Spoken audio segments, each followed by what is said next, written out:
are now going to hear from the global trading company Sumitomo Corporation. They work across sectors from metals and mobility to chemicals, mineral resources, and energy transformation. Akiko Shimada is the general manager of business intelligence at Sumitomo's European branch, and she leads the company's geopolitical and strategic analysis for senior management in this region. She started her Sumitomo career just last year and brought with her over 20 years of financial experience, including nearly 2 decades at the Mizuho Bank in London. And she also holds a master's degree in development economics and a certification in sustainability investing. So with this broad background, she'll help us explore a key question. How does a company of Sumitomo's scale maintain sustainable economic growth in a time of rising geopolitical tensions? Let's find out by leaving the podium to Akiko Shimada.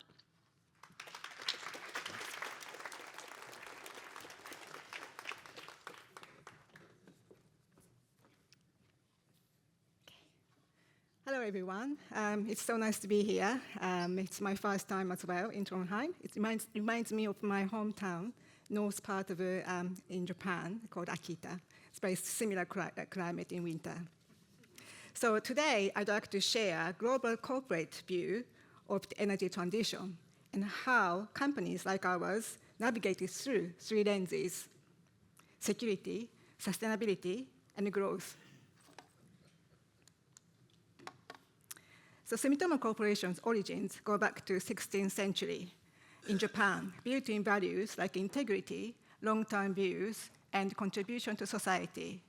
And the modern corporation started 1919, and it's evolved over the century from traditional trading company, which is importing, exporting goods, into more integrated trading house and a strategic investor. So what does it mean in simple terms? It means we don't just buy and sell. We help build industries. So we invest and operate and then also partner across value chains, from raw materials to infrastructure and services. In the mid-80s, after the Plaza Accord, Japanese yen strengthened. And so many companies like ours expanded abroad and diversifying into global industrial investment while maintaining our core business role of supplying high-quality products.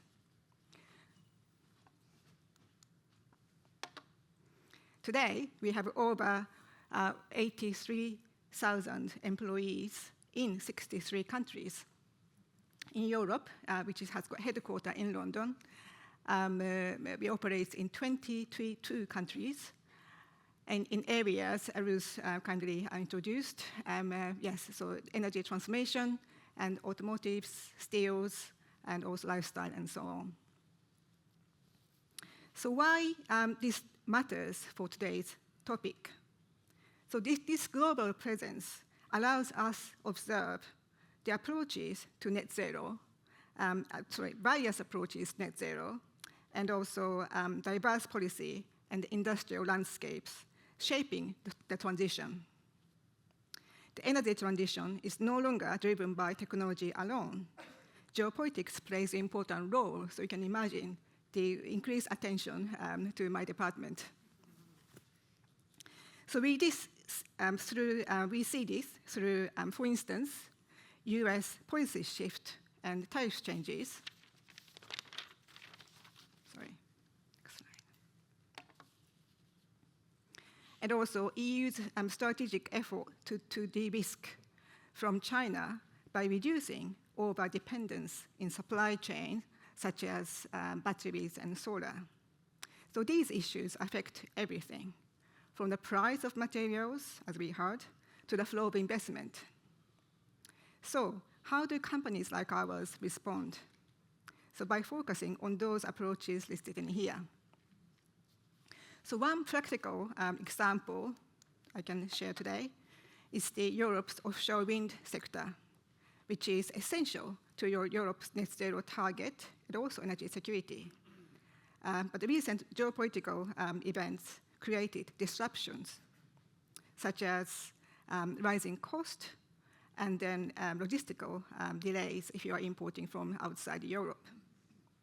So our involvement in entire supply chain, even in a partial segment, enables us to mitigate the impact of such disruptions. So in this cycle, first, we supply high-quality steel plates used in offshore wind foundation.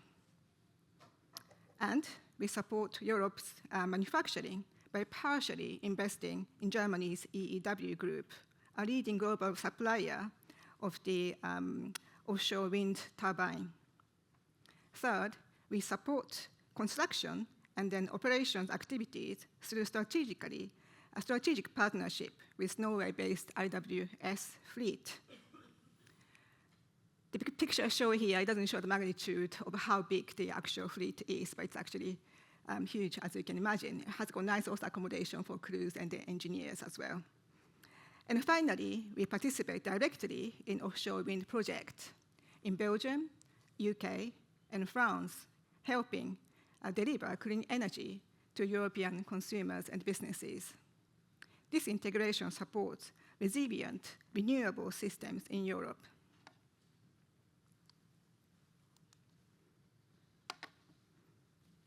Partnership with the government industry bodies also helps, together with the collaboration in research and academics. For instance, our MOU with the UK government aims to facilitate up to £7.5 billion of investment focusing on clean energy project by 2035. Japan-Norway Green Strategic Partnership, launched in 2023, opened the door for deeper cooperation on offshore wind, hydrogen, and CCS. Japan and the EU have same 2050 net zero target, but takes different pathways. EU moves rapidly with the regulation and the renewables. Japan takes more gradual and pragmatic approach, balancing energy security and technology development, using transitional solutions such as hydrogen and ammonia. And this is backed by capital known as transitional finance, which Japan is leading. Japan recognizes that some industrial process cannot decarbonize overnight, so it supports flexible and technology-neutral pathways, and that scales over time. Our CCS project, such as P-cluster investment in the UK and the value chain development in Nordics, and our engagement with the so-called hard-to-abate industries, our approach reflecting this Japan strategy, that is to protect competitiveness and economic stability as decarbonization scales.